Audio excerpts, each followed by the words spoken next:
नमस्कार मित्रांनो, welcome back to my YouTube channel Fit Sun. तर चला मित्रांनो, सगळ्यांचं आज आपल्या चॅनलवर स्वागत। मी आज तुम्हाला सगळ्यात महत्त्वाचा टॉपिक सांगणार आहे। आज तुम्हाला जिम करायचं नाही, बॉडी बनवायची नाही, वर्कआउट करायचं नाही। आज मी तुम्हाला फक्त रनिंग करायची सांगणार आहे आणि रनिंग केल्याने तुमच्या बॉडीमध्ये काय काय चेंजेस होते आणि त्याचे काय काय फायदे आहे।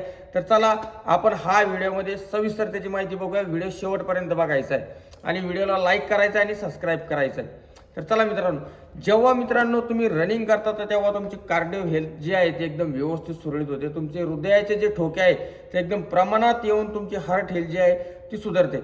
2 नंबरला तुमच्या बॉडीमध्ये इम्युनिटी पॉवर वाढते। इम्युनिटी पॉवर वाढल्याच्या नंतर जे छोटे छोटे जे आजार आहेत त्यापासून तुम्ही दूर होत चालता। 3 नंबरला तुमच्या बेली फॅट जो आहे, तुमच्या बॉडीतला पोटावरचा जो बेली फॅट जी चरबी आहे ती कमी व्हायला सुरुवात होते। म्हणजे ही सगळ्यात इफेक्टिव्ह कार्डिओ एक्सरसाइज म्हणजे जी काय असेल ती फक्त धावणे आणि रनिंग आहे। जर तुम्ही डेली 30 ते 35 40 50 मिनिटं कधी रनिंग कधी केले, धावले, तर तुमच्या बॉडीमध्ये डोपामाइन आणि एंडोर्फिन नावाचा हार्मोन रिलीज होतो, जेणेकरून तुमचे हॅपी हार्मोन जे आहे ते वाढवायला सुरुवात होते आणि तुम्ही डिप्रेशनच्या बाहेर येता, अँझायटीच्या बाहेर येता।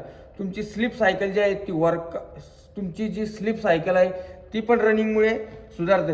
तर मित्रांनो, एक गोष्ट कायम लक्षात ठेवा, जर तुम्हाला वर्कआउट करायचं नाही, जिम करायचं नाही, तुम्हाला बॉडी बनवायची नाही, पण जर तुम्हाला निरोगी राहायचं असेल, बॉडी कधी तुम्हाला तुमची मेंटेन ठेवायची असेल, तर तुम्ही डेली 30 ते 40 मिनिटं रनिंग केली पाहिजे आणि तुमची जी हेल्थ आहे ती एकदम ओके ठेवली पाहिजे। जर हा व्हिडिओ तुम्हाला आवडला असेल तर चॅनलला सबस्क्राईब करा आणि लाईक करायला विसरू नका। धन्यवाद।